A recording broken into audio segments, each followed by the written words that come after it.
KPU tuh sebenarnya ya punya saya sendiri, jadi sebenarnya nggak perlu ini. KPU kan Komeng punya urusan, ya kan? Jadi saya yang tahu, makanya ini belum diputuskan, begitu. Sampai tahu ada yang bisa nguber. Tapi sejauh ini bahkan mengungguli nama-nama seperti Jihan Fahira, Aceh Primus Fikri. Yustisio gimana nih? Oh, Primus lain lagi. Oh, beda itu, ini DPD kan beda, kita. jadi. DPD. Tadinya kan DPO ya. Jadi karena Tapi Bang Komeng kenapa sih DPD dibandingkan kan kalau yang lain biasanya DPR, DPRD.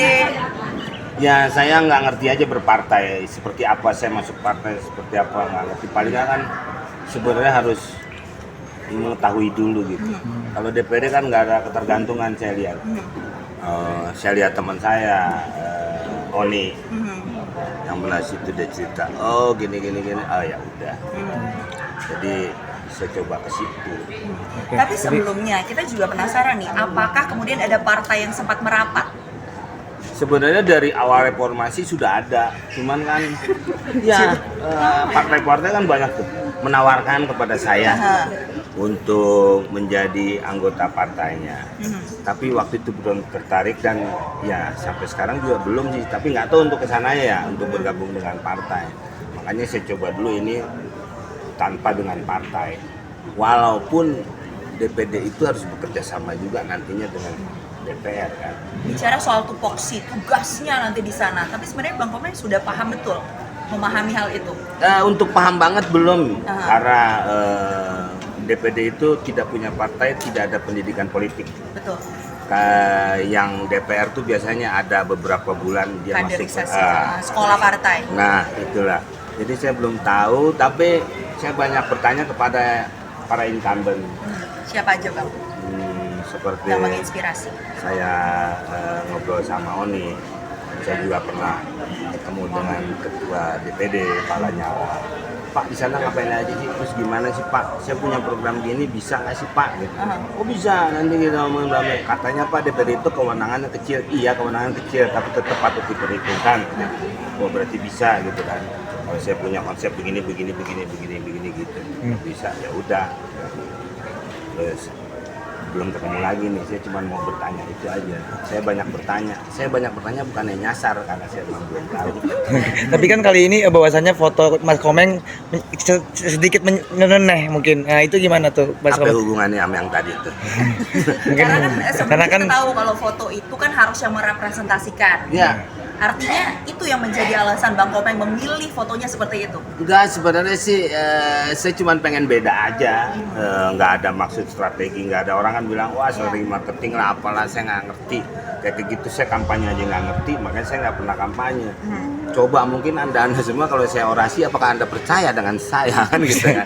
Ya mungkin saya akan tunjukkan dulu, makanya saya nggak punya apa-apa, saya nggak ngerti apa-apa, saya cuma bawa visi misi seperti ini, ingin meningkatkan yang ada hubungan dengan saya, seni dan budaya gitu. Makanya kalau foto itu waktu itu KPU bilang kalau bisa bikin yang pakai baju adat fotonya atau yang punya ciri gitu. Apa lah, saya mau pakai baju adat apa ya? Apa adat anak kecil yang nangis mulu gitu.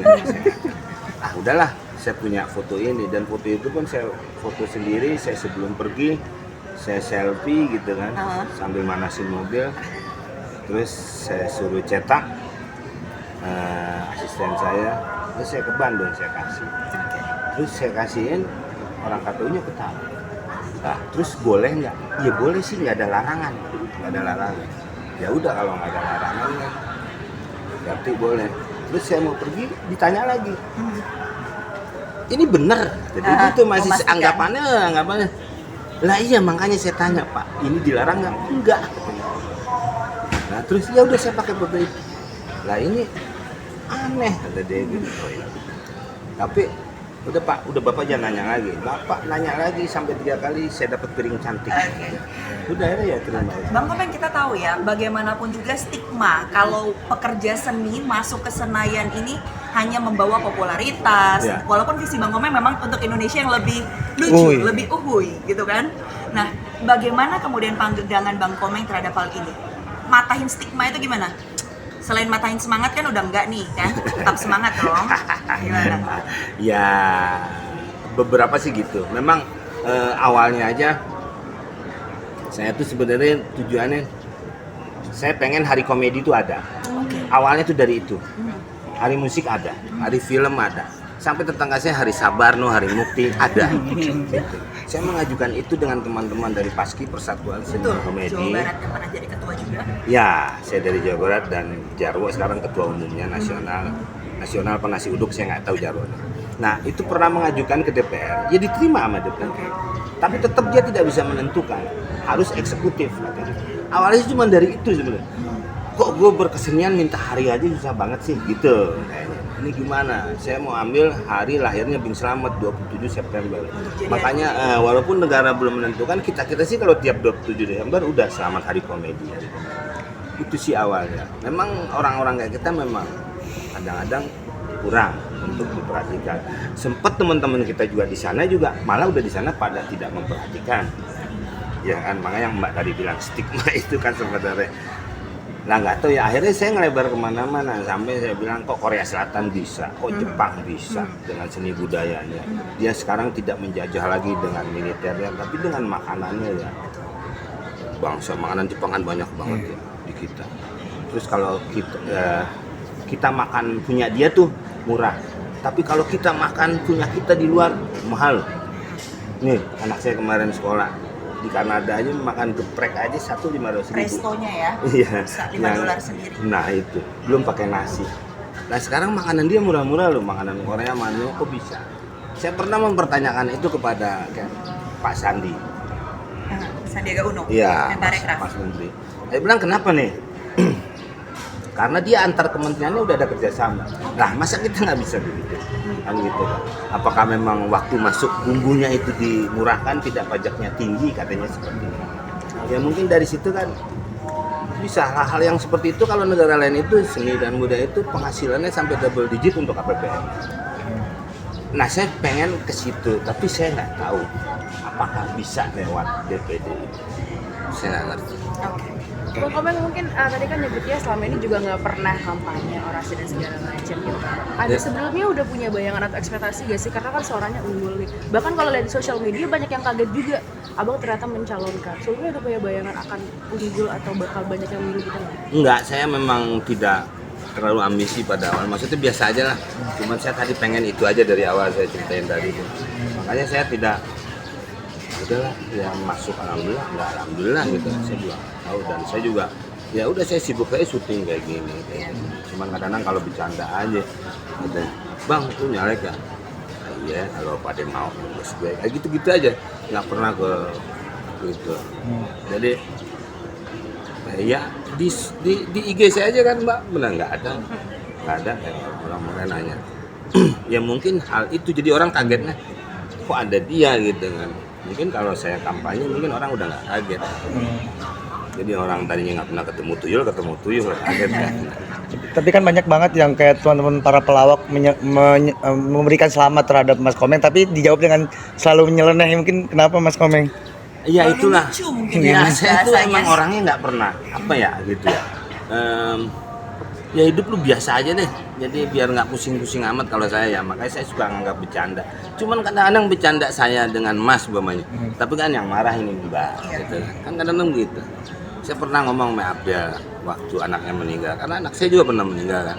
Saya cuman menghibur Abdel. Abdel senengnya minta ampun. Sampai nelpon saya, makasih. Begini. Tapi kan yang marah orang lain kan gitu. Nah, saya selalu tidak apa ya?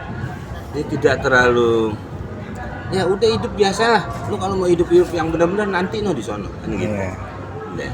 Jadi makanya Abdel nanya, "Wah, itu udah ini aja nih." Gitu.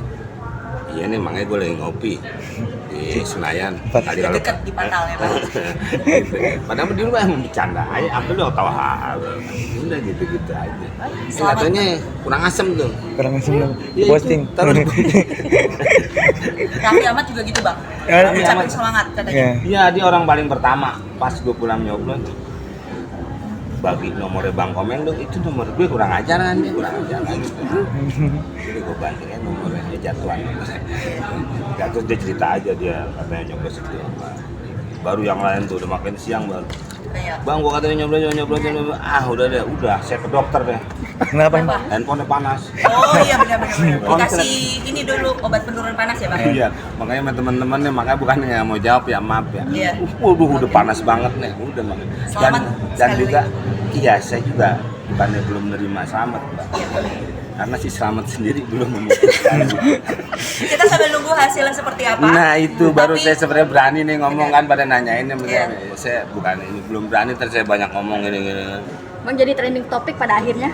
Ya karena topik teman saya kan. Iya, Jadi bukan benar. sesuatu hal kalau memang trending ya. Benar. Tapi kita lihat pemain badminton itu cuma. Benar. Tapi nyangka nggak sih bang, artinya sampai di titik ini suara abang yang paling Sebenarnya belum titik ya, masih penghitungan, jadi masih koma ya. Nah, Jadi sampai 20 kalau- Maret ya bang? Iya. Iya, kalau menurut mereka seminggu atau 10 hari kalau nggak Oke. salah. Itu ngitungnya lama ya, karena kan pakai tangan ya. Jadi Oke. ya, terima kasih semuanya. Terima kasih banyak bang.